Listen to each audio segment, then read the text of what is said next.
Thank you so much, everyone, for still staying with us. You've actually seen this particular clip, and this is what we shall be discussing this beautiful morning. The theme is Fani, Kayode's short views and apology. I have a guest in the house who we shall be discussing this together. He's a veteran journalist, Mr. Tunji Adepoju. It's good to have you here this morning. Thank you. Good morning. It's a pleasure for me to come. Good morning. You are a veteran journalist, and you have actually seen this particular clip. What are your reactions to it? My reaction is, if I may say, is not too pleasant. One, I'm a practitioner, and two, the personality in question who blew out at a question asked maybe innocently by a journalist or otherwise shows that many things are wrong with journalism and with the people who we think are to be put on the limelight. So why would you think that you thought that something was actually wrong with journalism? Well, if I may be very blunt, journalism has shifted from what it used to be in the days of yore, in the days of those who started the business.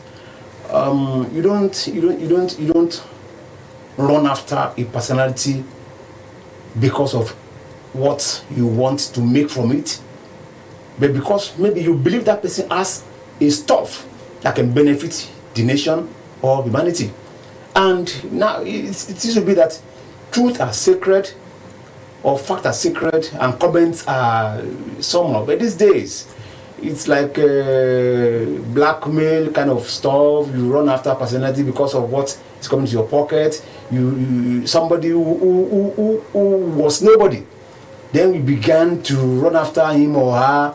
Then when it now got to a place, his head or let me point this out. We have a situation where this particular reporter in question said he was invited. It wasn't that he just went there because of whatever he would get. He was invited and he had to go because his office directed him to actually cover it. And he saw an interesting point that he thinks journalism is about mind probing, it's thought provoking. That he thought, oh, let me find this out. As he actually overstepped his boundaries. Not quite.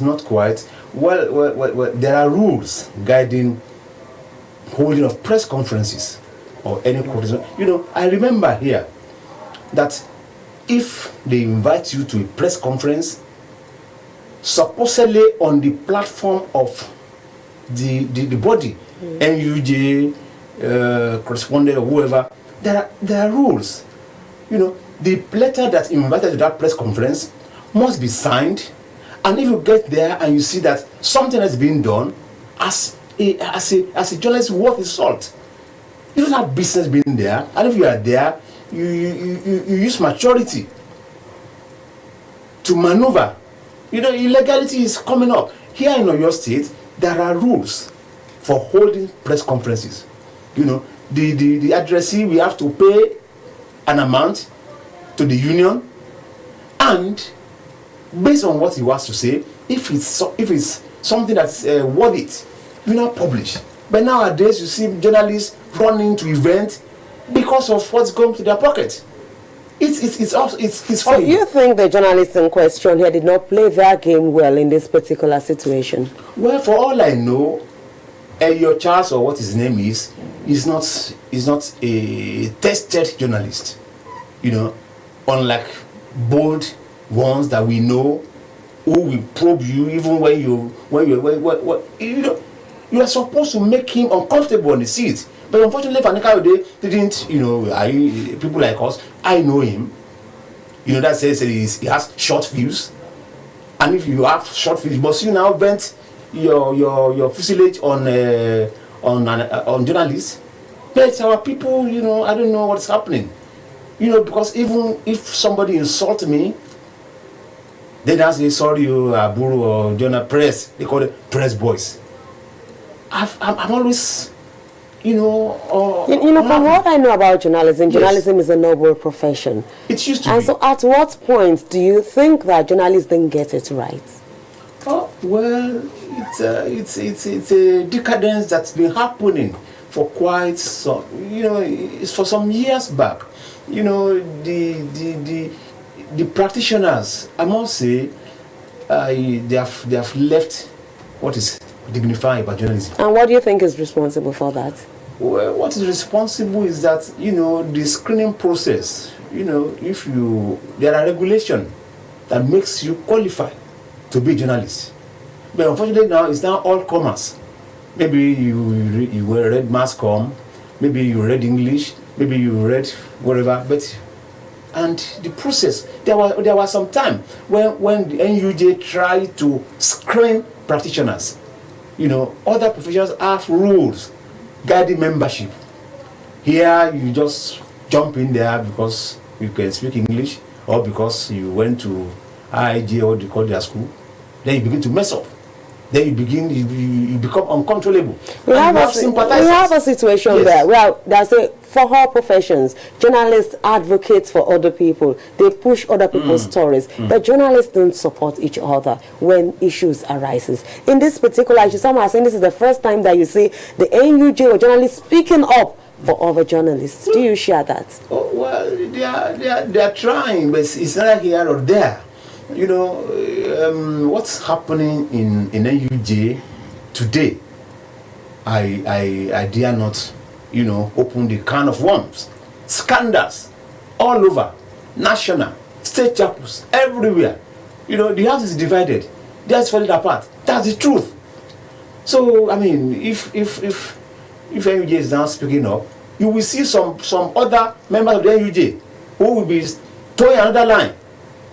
The NUJ as it is today, I'm ashamed.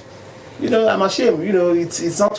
Fani Kayode actually mentioned the issue of brown envelope, which actually is now very, very heartwarming for a lot of journalists. Because when you look at it, there's a school of thought that says how many proprietors pay well the journalists working for them. So many of them depend on those so-called brown envelopes. So that's why I kept on saying that where did we get it wrong? Are the proprietors doing what is right? What kind of people are they employing? There are journalists living up to expectations. And is the society supporting those who are putting their lives on the front line to actually get stories? Well, it's a very complicated issue. Well, I have never owned a media enterprise. But I know that those who are running the media these days are going through a lot. So many restrictions, economic downturn, which, some of them wanted to do what is right. They want to pay what is commensurate to the risk and the rigor of the profession. But circumstances will not let them do that. And, in that, it's neither here or there. You have to run your business. I know in the days of WNTV, WMBS, they use, for instance, television is capital intensive. And in the days of WNTV, they use the revenue from the radio to run television, and it's purely commercial. But these days, how many stations can survive? Even when there are no adverts, when everything is going up, even to break even, I know, it's not easy. So, it's either when they employ you, you now have to decide on doing it right or just tagging along to survive. So I can't blame anybody, but if you want to do it right, you have to sacrifice a lot. I know what I want. So what do you think that journalism should be all about? Where are those things I think that proprietors and journalists, as it were, should upgrade themselves and say, oh, these are the rules? How do you think people will now begin to respect? Because often people respect platforms. At times, not even about the individuals. It's difficult, for people to begin to respect journalism. A lot of cleansing has to be done, and Yoruba will say,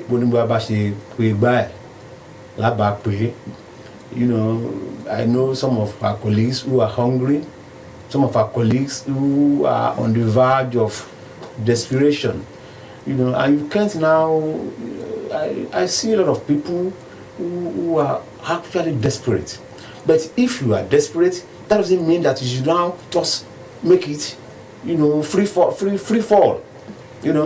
When you are talking about survivor, it's and the economic climate these days won't let that environment be right for us to now say we want to get it right. We only pray that by and by we begin to get it right. Let me actually read this from Fani Kayode. The former aviation minister said he met with his advisors till late last night and wishes to withdraw the word stupid, which he used in his encounter with a journalist in Calabar. For any reason, should he have used those words on a journalist? And because we actually saw that particular clip, are you comfortable with the way he addressed that journalist? Not at all, not at all. I mean, this is a person who said he trained in England and he's a lawyer.